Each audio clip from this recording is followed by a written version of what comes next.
I knew that I was to the point where I was miserable working at 9 to 5. That you realize that when on Friday you can't wait to get out of work. On Sunday, you're dreading going back to work.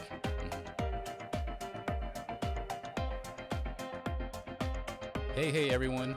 Thank you guys for tuning in to another episode of Succession. My name is Christopher Fu, and this podcast is brought to you by Mavenbridge Capital, a private wealth management company. Today, I am grateful to be sitting in this beautiful home of my guest, which he and his wife built on their own from the ground up a few years ago. My guest, Daniel Poon, graduated from UC Riverside with a degree in business administration. From there, he went on to earn his culinary degree from the prestigious Le Cordon Bleu in Pasadena and followed his passion for food and enjoyed a successful career as a research and development chef for one of the world's largest seafood manufacturers. In 2011, inspired by his wife's success in the real estate business, Daniel decided to make a monumental shift into the real estate business for himself. Together, he and his wife have helped hundreds of families buy and sell properties, which paved their own path into real estate investments and owning multiple investment properties. As an active real estate investor through their company, KDP Investments, Daniel and his wife has been buying and flipping and rehabbing homes since 2012 and have turned over 88 properties and counting. As a realtor and a team leader of Encore Group EXP Realty, Daniel's reputation for exceeding expectation precedes him. Over the course of his career, he has sold over $150 million in real estate sales. And with that, it is my pleasure to have him on the show today. Thank you so much, Daniel, for sharing your time with me on Succession. Thank you, Chris. Pleasure to be here. No, thank you for having me in just your beautiful home. I wish I had a video so people can really see, what you and your wife have created. I want to start with that. The next podcast, let's do a video. Yeah, I mean, it's just an amazing house. I think you guys told me you did it in a year. What was that process like for you guys? It's always been a dream for us to build a house. We're looking to upsize our house with our growing family. Want to stay in the specific location because our kids are already attending school. So I basically put a marketing campaign out to find a lot, 10,000 or bigger, 10,000 square feet, 10,000 square feet or larger. And lo and behold, the owner reached out to me and said, I'm interested in selling. And we bought a lot with 11,500 square feet and built one of our first dream homes. Yeah, that's awesome. Yeah, it's like I said, I wish I had video so you guys can see how amazing it is. You guys did a phenomenal job. Thank you. Yeah. And again, from the ground up, nonetheless. So, Correct. Yes. yeah. So all the touches and everything is all you guys. Yes. Awesome. Now I want to get into, real estate, right? The Fed just raised rates and they're expecting to raise rates a little bit more, obviously, this year, as so we're hearing. Where do you see the real estate market headed this year for the next 12, 18 months? I mean, I still think we have a pretty good run at this time. But as the pressure with the rates, affordability, we're going to start seeing something happen with the real estate market.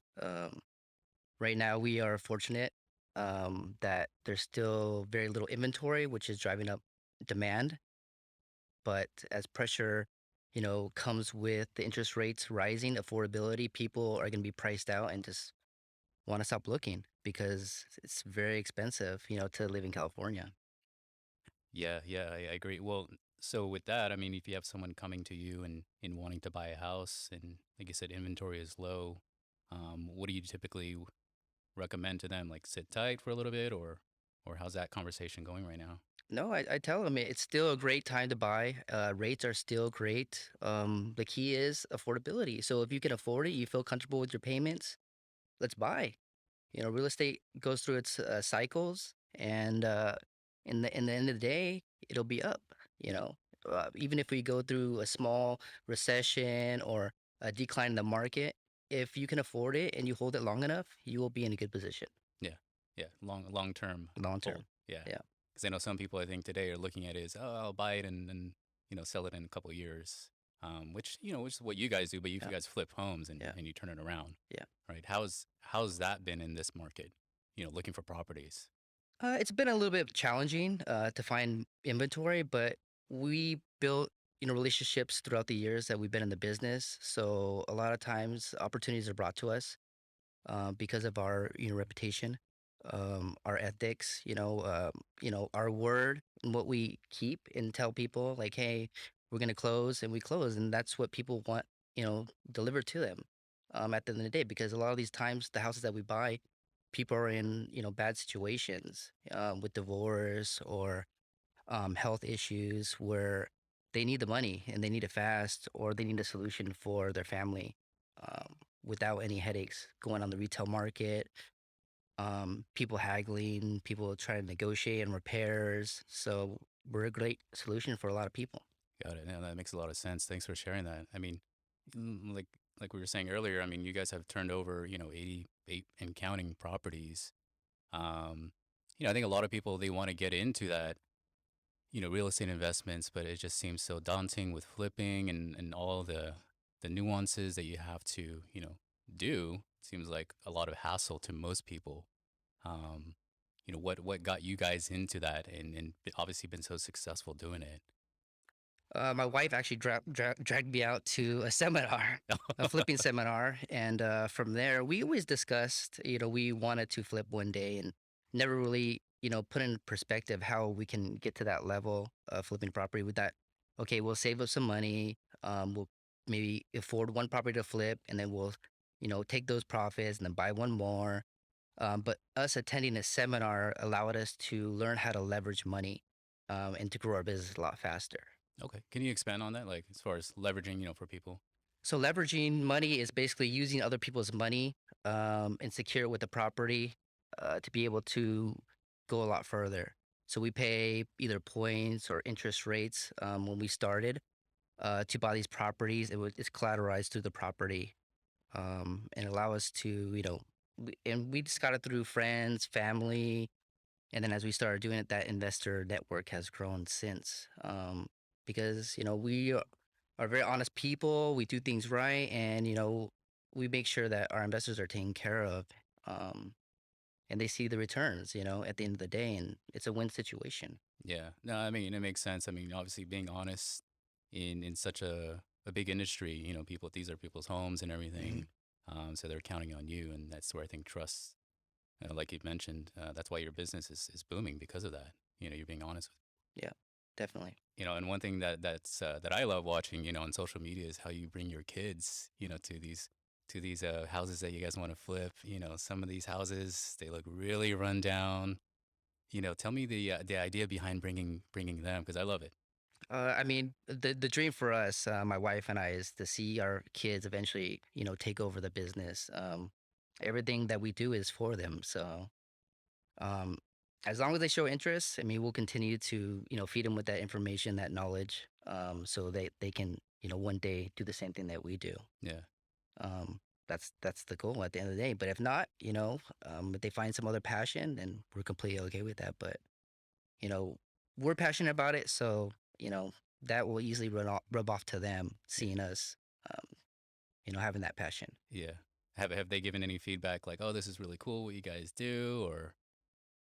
I mean, they don't really understand exactly to the full spectrum of the properties that we buy, because I mean we can't even take them to some of the properties Oh, because okay. they're so bad sometimes.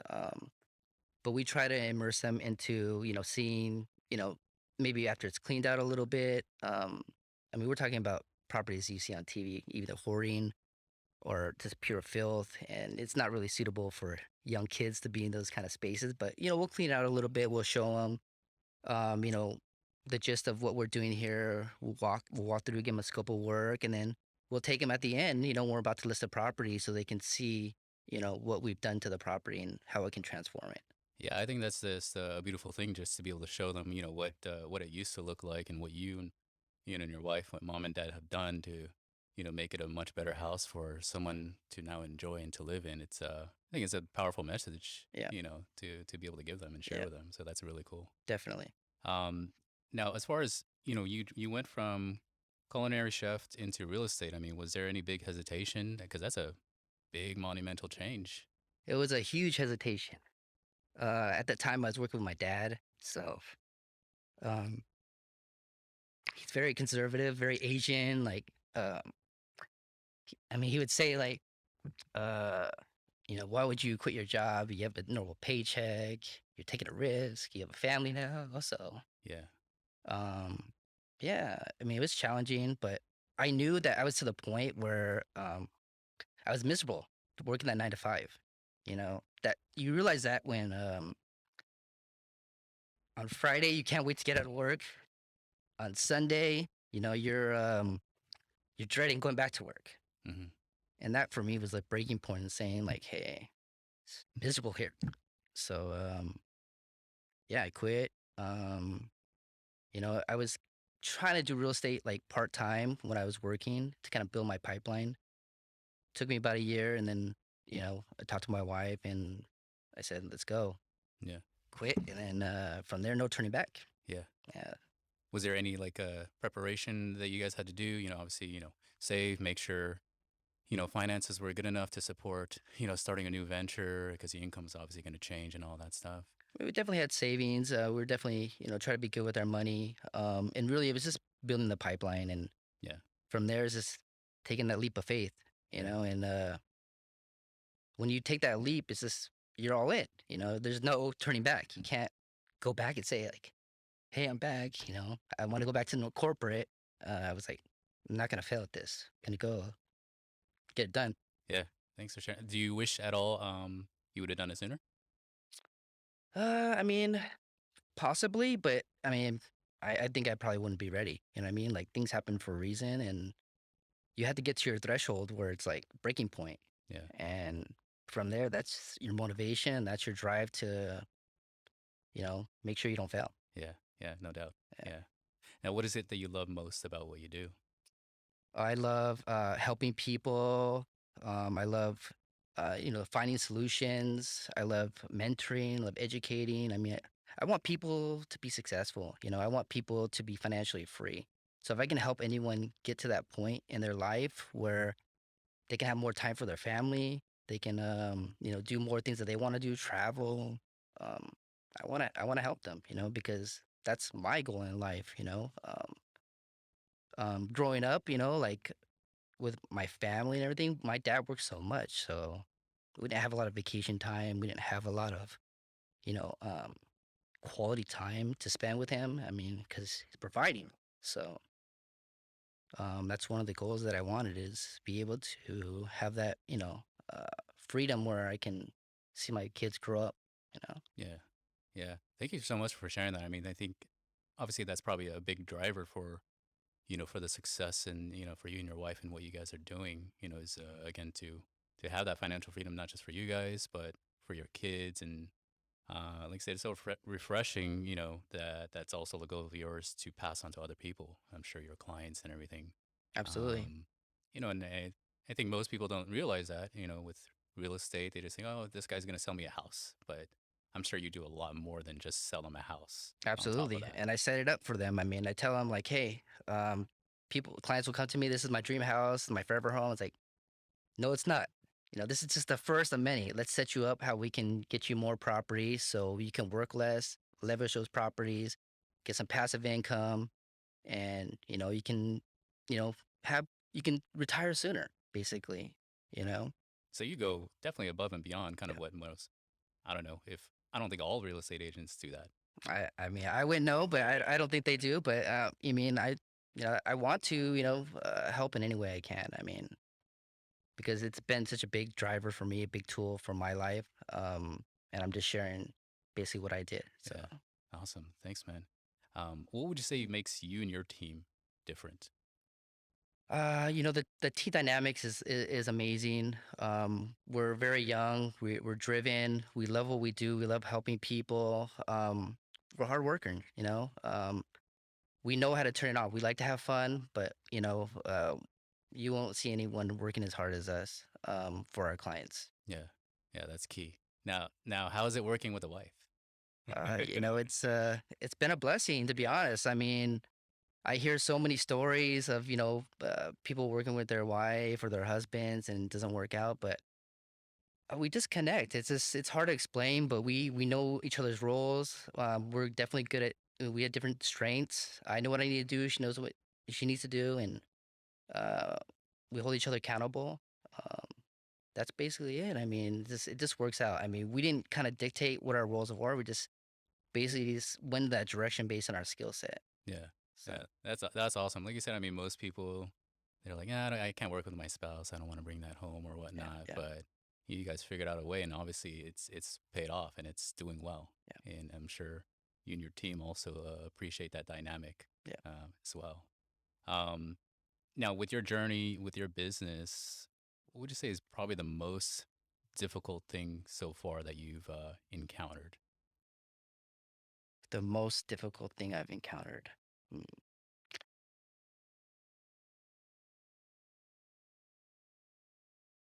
I would say just really just getting started. I mean, I didn't really have a lot of mentors in our business, in the flipping side or real estate, um, to kind of show us a rope. So we had to pretty much teach ourselves, from the beginning, from how to acquire, how to analyze, how to estimate rehab costs, how to list the property in the market.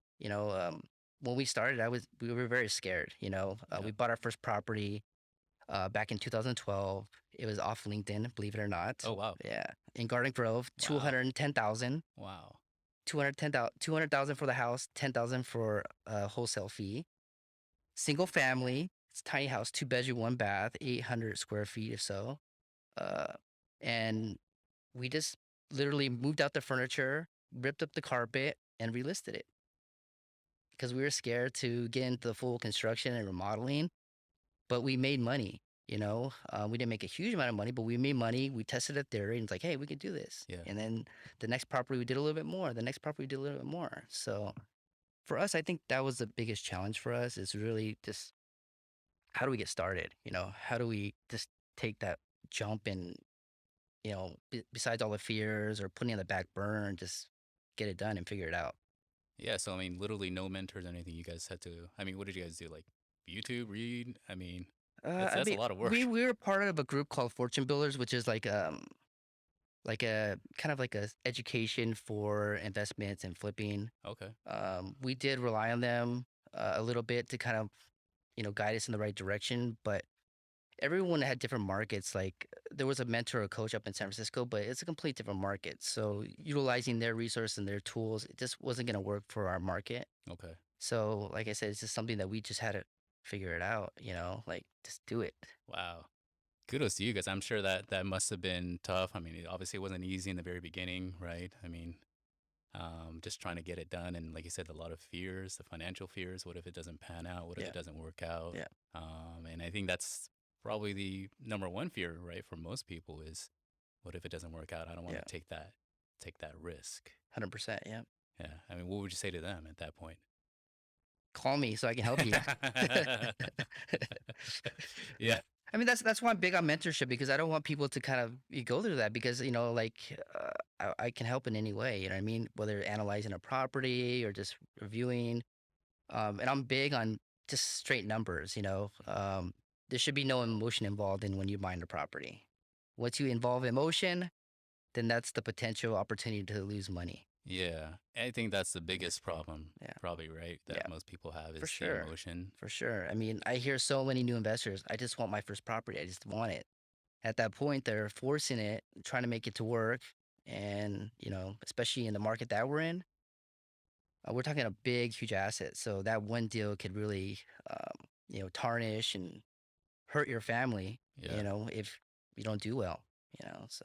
Now, speaking of that, I mean, let's just say someone brand new, right, wants to get into real estate investing. Do you typically advise them, go something small like a condo first, or smaller property, or it just depends?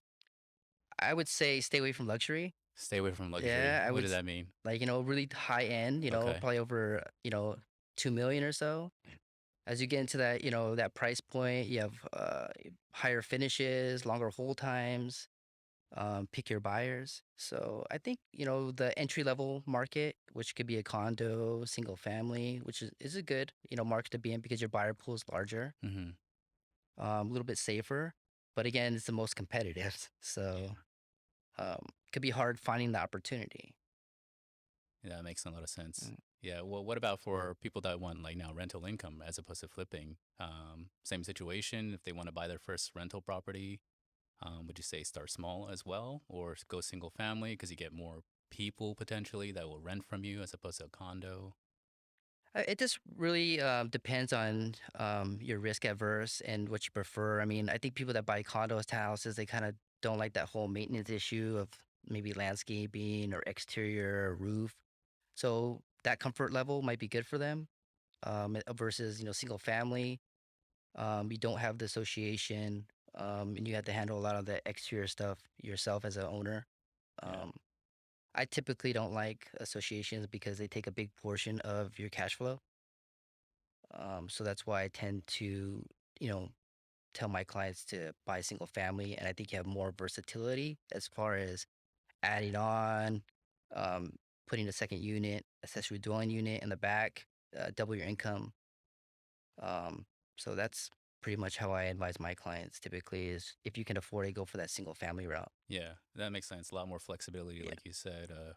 You don't have to deal with associations or even some associations I hear they even dictate whether or not you can rent because Hmm. they'll have like a list of people that are renting and say, oh, yeah, you're fifth or sixth in line. You got to wait Yep. until these other people are first. Rent, parking, animals. I mean, dogs, cats. I mean, yeah, they can put pretty much any restrictions they want. Paint colors, Yeah. doorknob. I mean, yeah, Yeah. yeah, They control a lot. yep. Yeah. Now, anything that we should be looking out for that you're working on currently? We're building a lot of ADUs right now, and I think it's huge. I think that's a big game changer for investing in Southern California. ADUs. ADUs, Can you, accessory dwelling units. okay. So that's basically putting a secondary home on on your single family lot.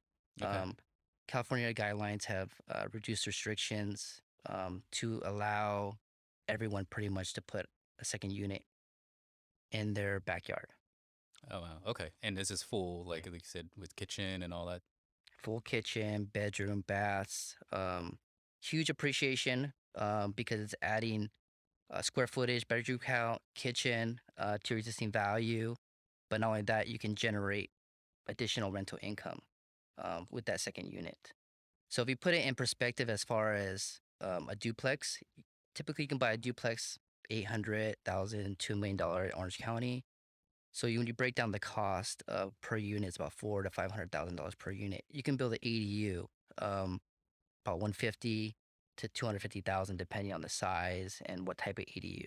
Oh, okay. So yeah, that's like from a cost standpoint, that's huge. That's Cost different. standpoint, break even standpoint. So you can break even is typically about 5 to 7 years. Yeah. After that, it's pure cash flow Wow. Okay. That makes a lot of sense. So, and like you said, with California now allowing that all throughout California. all through California. Yeah. Wow. Wow. So that's your main or next big thing that you guys are working on. That's the main thing we're thinking we're working on right now is building a lot of ADUs to kind of we just don't know how long this is going to be around. Yeah. Um, I foresee issues with infrastructure, with additional bathrooms, the kitchens, sewer capacity issues, Hmm. um, and also parking issues because within the ADU requirements, there's no parking requirements as long as you're half mile from a bus stop. Oh, So you don't need additional garage. So everyone's building these, so it's going to become an issue in the infrastructure. yeah. That's and you don't think about that, but yeah, that's huge. I Yeah. mean, and then you don't need to put, like I said, a new driveway or whatever. Hmm. Or some of these places probably don't even have the room, right, Hmm. for that. Yep. So it's like street parking or wherever. Exactly. Wow. Wow. Yeah. So now, kind of looking forward, what concerns do you have about the real estate market or just business in general, I, if any? I think a big issue that's coming about is really um, the whole internet, how real estate agents are kind of the consumer base. Zillow is a big uh, threat to, I think, real estate agents. A lot of people are starting to shop online for houses. You have a lot of companies like Open Door, Hmm. which you can just sell your house to a company online. You take a quick video tour. Those are all threats to us because I think they are gonna take that interaction um, with the typical agent, online. And They're gonna try to cut. commissions and try to cut, be able to pay more for properties, because it's a big, corporation that's handling these transactions. So, I mean, I really don't know where that's going to lead to, but I definitely think as a threat, to your regular real estate agent, investors, um, because there might be a given point where I don't need a real estate agent anymore. I can just find everything online. I can shop for a house online. Yeah. So, Yeah.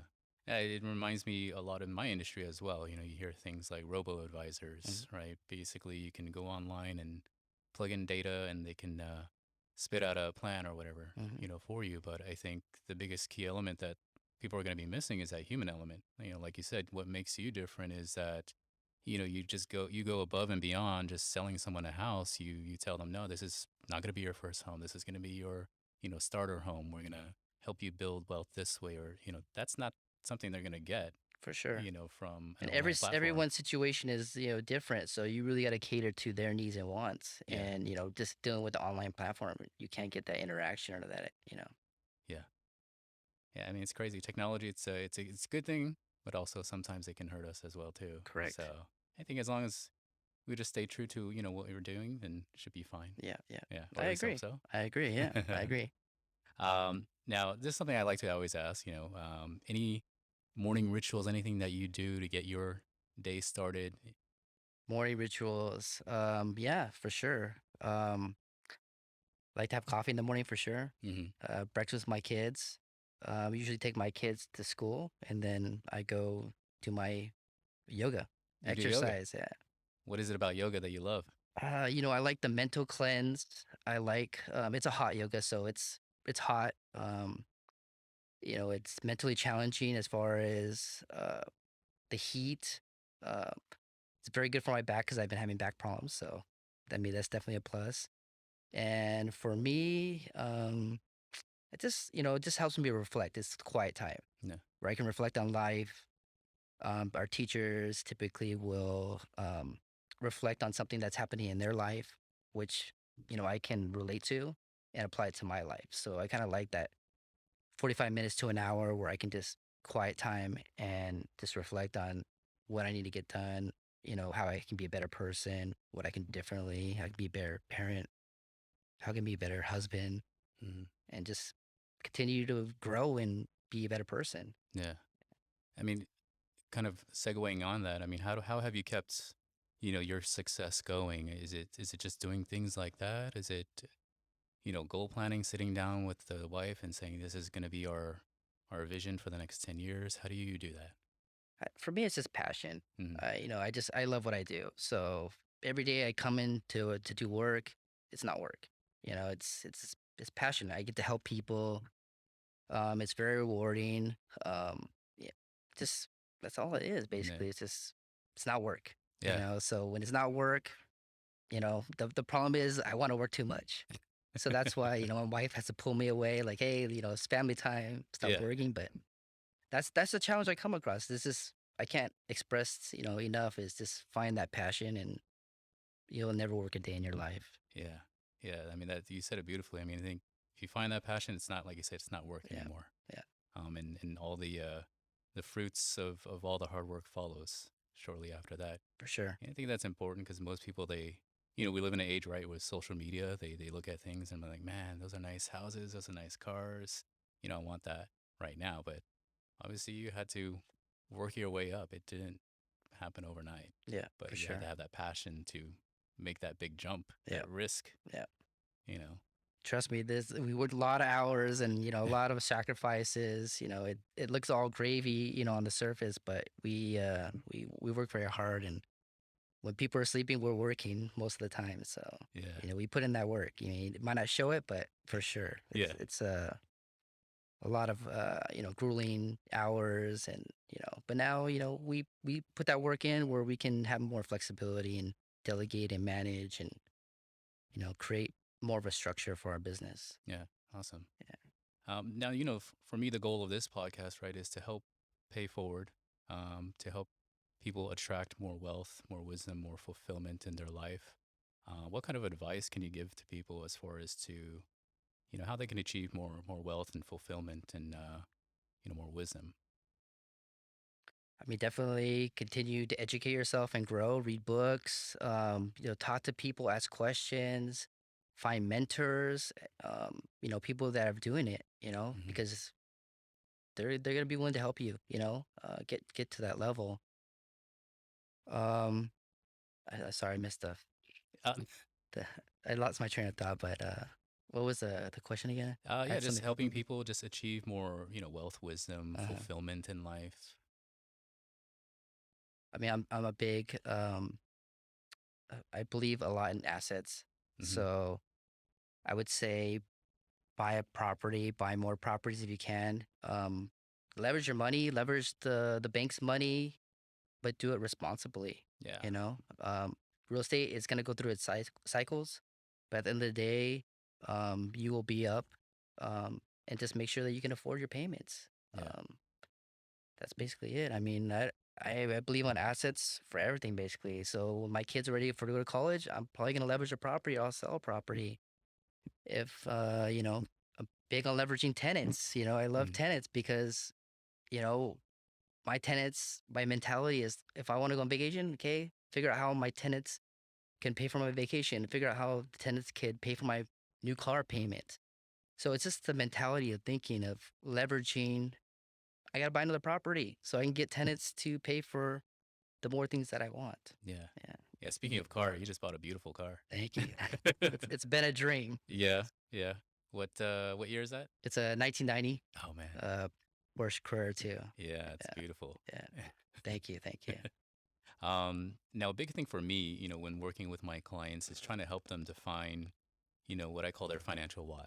I'm big on why and big on purpose. And it's just trying to understand, why do we do the things that we do? Why do we take risks? Why do we, in your case, go out and find this rundown property for the first time? Why are we going to take that risk? Um, you might have answered this already, but what would you say is your purpose? Why you do what you guys do? I mean, it's definitely my kids. It's your kids. I want them to have everything, that I can give them, whether it's, money, education, stability, Mhm. um, education. So, I mean, that's the why everything is for them. I mean, I'm not going to take any of this to, my grave, Yeah, it's going to be all for them one day.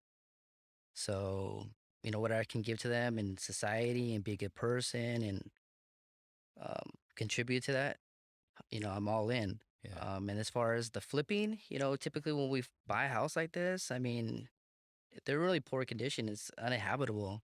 And when we, rehabilitate it, we know the end buyer is going to be a new family, first time home buyer. So, um, be able to get back to, renovate and rejuvenate this house, to give them their dream house.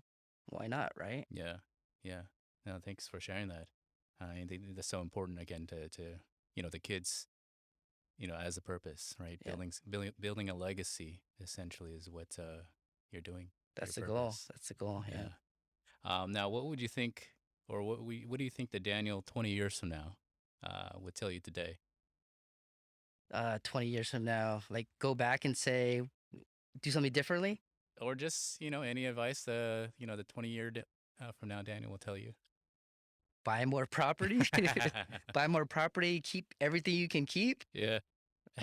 Don't flip, don't flip so much if you don't need to. Just keep it as a rental. I mean, Nice. I even think about like my first property.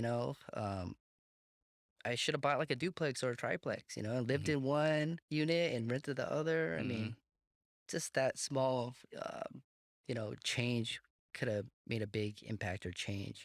Difference in where I'm at. Hmm. Um, so yeah, I can't stress enough. It's just buy more property, leverage money, and be responsible, and leverage. Where you feel safe. Don't over leverage. Yeah. Yeah, Yeah, I think being responsible obviously is so important, yeah, so that we don't go through another '08. yes, Um, yes. And you hear the stories of that, right? People were taking the HELOCs and buying mobile homes and jet skis and mhm. Yeah. cars. We want appreciating assets, not Yeah. depreciating Yeah, assets. exactly, exactly. Now, last couple questions here for you, Daniel. Any Who's the person that you admire the most in life? I would have to say my wife Yeah. and probably my father. Yeah. Awesome. Awesome. Can you expand or share a little bit more? Definitely, Yeah. definitely. I mean, my wife, soulmate, partner in crime. I mean, we literally do everything together. Yoga, Yeah. meetings. I turn around, she's there. Shopping. I mean, everywhere I look, she's there. I mean, we see each other 24/7, and it's been a blessing, and it works for us. Yeah. I wouldn't change it for the world. Yeah. My father is such a hard worker. I mean, to this day, he's still working 6 days a week. Yeah. Um, Wow. try to get him to retire, but I understand what he's gonna do, right? I mean, Yeah. he doesn't really have much hobbies, but Yeah. Awesome, man. just, I mean, I see his worth ethic. I mean, he's bought real estate, so I've seen him do it in a slow manner. He'll Mhm. buy one, rent one out. So I kind of took that model and said, how can I speed this up? How Yeah. can I do it a lot faster? Yeah. So yeah, father is a big inspiration to me. Such a good person, um, very kind, giving. Um, yeah, anyone comes to him and needs anything, He's there. he's there. Yeah. Yeah, financially to talk to, anything. So Yeah. um, yeah, I just want to live the life that he lived, and have that same morals and kindness as well. Yeah. So Awesome, man. Thanks for sharing that. yeah, Thank you so much for sharing that. Now, if you weren't doing real estate, you can do anything you want. What would that be? it's tough. Oh, I love food. I love cooking. I love wine, drinking. Yeah. So probably somewhere along those realms of Go back into the chef world a little bit? no. No. Cooking for fun? I don't know. Maybe own a restaurant or something. I don't really want to be involved in the back of the kitchen, Mm. but more managing or a silent partner, Yeah. or entertaining. I love talking to people, networking. So Yeah. yeah, and why not with have good food, right? Yeah, exactly. Hey, you never know. Yeah, Maybe 20 years from now. that was not gonna hold my breath. Yeah. um, Now, any life or business motto, favorite quote that you can share that you go by? Not off the top of my head. uh, uh, I don't know. Work hard, play hard. Work hard. Hey, there's nothing wrong with that. Yeah, It's so true, right? yeah. You got to work hard so you Live, can live enjoy. your life. Yeah, Yeah. Yeah. Awesome. yeah. So for people that want to know more about the business, for what you do, how can people find you? We're on all social media platforms. My Instagram is dhp23. We also have Encore Group, which is Encore Group EXP, Instagram, Facebook, and then we have KDP Investments, Instagram and Facebook as well. Or you can email me, poon.daniel@gmail.com. Yep. Awesome. Awesome. Again, Daniel, thank you so much again for joining me on Succession. I really appreciate, the advice and sharing your story. I think a lot of people are really going to find value and relate to it, and hopefully they can use it for themselves. So thank you so much. Thank you, Chris. I appreciate the opportunity to be on your podcast. Thank you, man. And thank you guys for tuning in to another episode of Succession, wherever you guys are at. Good morning, good afternoon, good evening. Thank you so much. If you guys found this episode of Succession helpful for yourself, or maybe you're thinking of someone that could maybe benefit from hearing it as well, please don't forget to pass it on. The whole point of Succession, and also with success itself, I think we find it more gratifying, especially if we can help others. So again, if you find someone that can benefit from listening, let them know, hey, check this episode out. I think you'll love it. And that's the best way that we can continue to pay success forward. Now, to learn more information about Maven Bridge Capital, please go ahead and visit our website at mavenbridgecapital.com. That's MAVEN, Bridge Capital, CAPITAL.com. You can also follow us on Instagram, LinkedIn, Facebook, and Twitter. Please be sure to check us out, leave comments. We're also continuing to improve and build our firm. So any questions that we can also help you with from a financial advice standpoint, we love to do that as well. Other than that, again, I hope you guys have a great day, and I look forward to speaking to you all again very soon. Thank you so much. Securities offered through Kestra Investment Services, LLC, member FINRA, SIPC. Investment advisory services offered through Kestra Private Wealth Services, LLC, An affiliate of Kestra is Mavin Bridge Capital and Kestra Investment Services are not affiliated. Kestra is and Kestras do not provide tax or legal advice. The opinions expressed in this commentary are those of the author and may not necessarily reflect those held by Kestra Investment Services, LLC or Kestra Advisory Services, LLC. This is for general information only and is not intended to provide specific investment advice or recommendations for any individual. It is suggested that you consult your financial professional, attorney, or tax advisor with regard to your individual situation. Comments concerning the past performance are not intended to be forward-looking and should not be viewed as an indication of future results.